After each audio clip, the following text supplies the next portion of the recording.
রাজু, বাবা ভাতটা খেয়ে নে, না খেলে শরীর খারাপ হবে।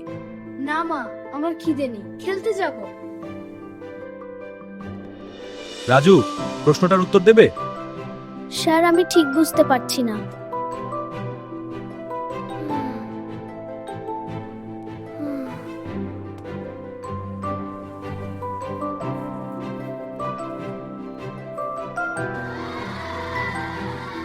রাজু, তুই এত ধীরে দৌড়াচ্ছিস কেন? আমি খুব ক্লান্ত হয়ে গেছি। বাবা, তুই ঠিকমতো খাস না বলেই তো এমন হচ্ছে। হ্যাঁ মা, আমি এবার থেকে খাবো।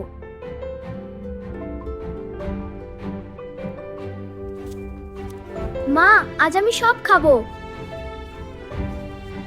এই তো আমার রাজু। হ্যাঁ মা।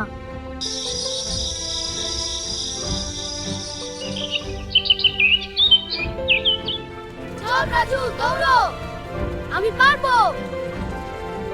প্রথম হয়েছে রাজু।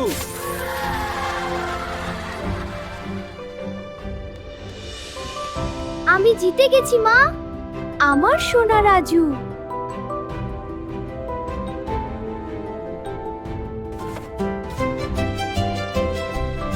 আরো মজার মজার গল্প পেতে লাইক দাও, সাবস্ক্রাইব করো আর বেল আইকনে ক্লিক করে দাও। টাটা।